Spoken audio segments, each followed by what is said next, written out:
Assalamualaikum warahmatullahi wabarakatuh. Innal hamdalillah nahmaduhu wa nasta'inuhu wa nastaghfiruh wa na'udzu billahi min syururi anfusina wa min sayyiati a'malina. May yahdihillahu fala mudilla lahu wa may yudlil fala hadiya lahu. Asyhadu an la ilaha illallah wa asyhadu anna Muhammadan abduhu wa rasuluh. Amma ba'du. Pertama, marilah kita panjatkan puji syukur atas kehadiran Allah Subhanahu wa taala yang telah memberikan kita banyak sekali nikmat sehingga kita dapat berkumpul di majelis ini yang insyaallah diridhoi olehnya. Kedua, salawat serta salam semoga selalu tercurahkan kepada baginda Nabi Agung Muhammad sallallahu alaihi wasallam yang telah menuntun kita dari zaman jahiliyah ke zaman Islamiyah seperti saat ini. Yang ketiga, saya ucapkan terima kasih banyak atas kepada kalian karena kalian telah mengizinkan saya untuk berbicara di depan dan menyampaikan materi yang berjudul Al-Quran adalah obat yang paling mujarab. Allah Subhanahu wa taala berfirman, itu a'udzubillahi minasyaitonirrajim, bismillahirrahmanirrahim. Wan najmu was-sajaru yasjudan was-samaa'a rafa'aha wa wada'al mizan, yang artinya dan tumbuh-tumbuhan dan pohon-pohon kedua-duanya tunduk kepada Allah, dan Allah telah meninggikan langit dan meletakkan neraca keadilan. Quran surah Ar-Rahman ayat 6-7.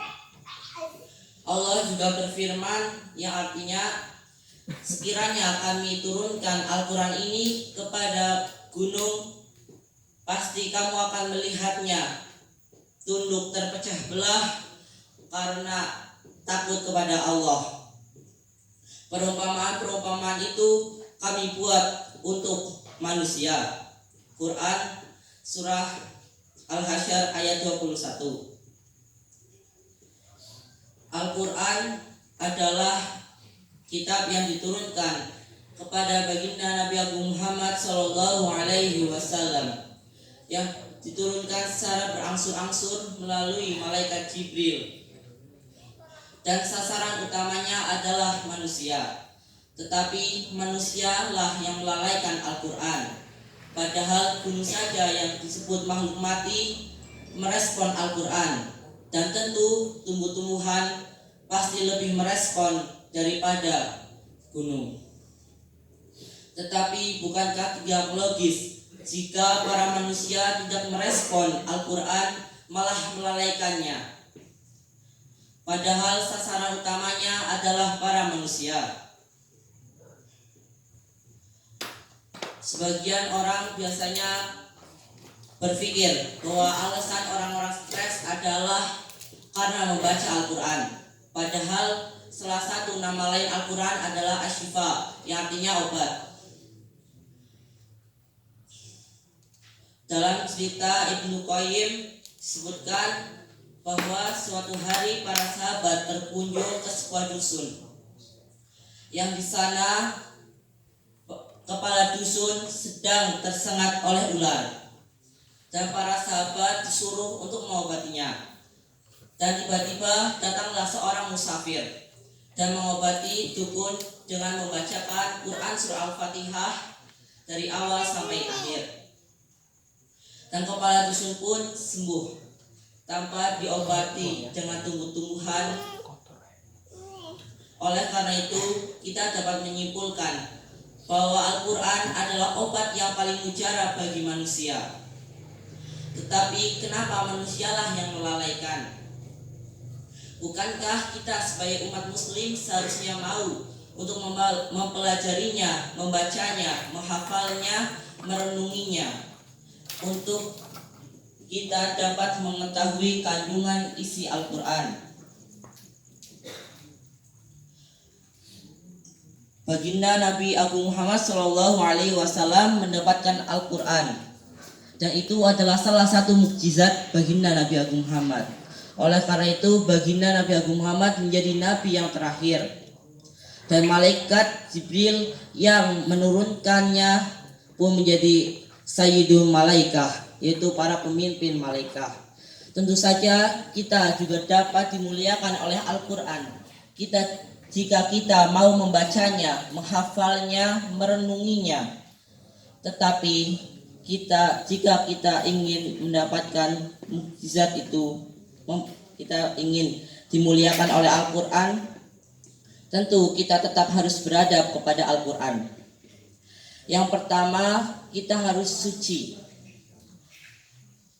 Rasulullah Shallallahu Alaihi Wasallam bersabda, "At-tahuru satrul iman." Toharoh adalah salah satu sebagian dari iman.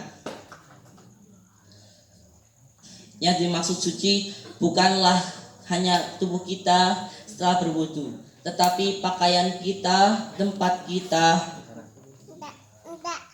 dan kita juga terhindar dari hadas dan najis. Apa perbedaan hadas dan najis? Hadas adalah sebuah keadaan seorang manusia, sedangkan najis adalah suatu bentuk yang bisa membatalkan manusia. Hadas dibagi menjadi dua, yaitu hadas besar dan hadas kecil. Hadas besar contohnya adalah mandi wajib. Contohnya mimpi basah. Untuk menghilangkan atau mensucikan kita dari mimpi basah adalah mandi besar atau mandi junub. Dan kedua adalah hadas kecil. Contoh hadas kecil adalah kentut, kencing, dan BAB. Untuk mensucikan diri dari hadas kecil sangatlah mudah, hanya perlu berwudu. Dan najis dibagi menjadi tiga, yaitu najis muaffafah, yaitu hadas kecil, dan najis muholadoh, najis sedang, dan najis mutawasito, najis besar. Contoh najis kecil atau muhafafah adalah kencingnya bayi. Untuk membersihkannya cukup dibersihkan dengan serpihan air, sedikit air saja.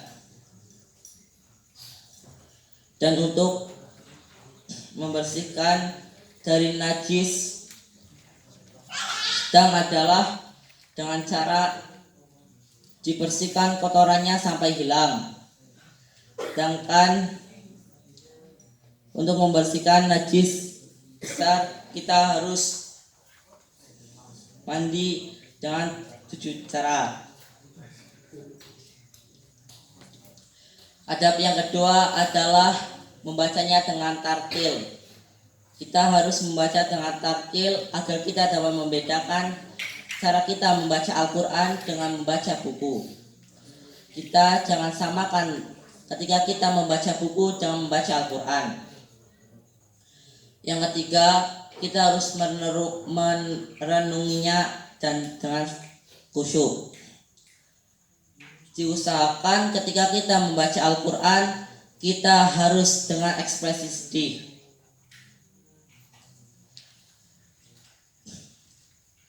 Mungkin itu saja yang bisa saya sampaikan.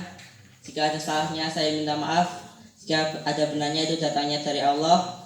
Jangan lihat siapa yang mengatakan, tapi lihatlah apa yang dikatakan. Terima kasih. Wassalamualaikum warahmatullahi wabarakatuh.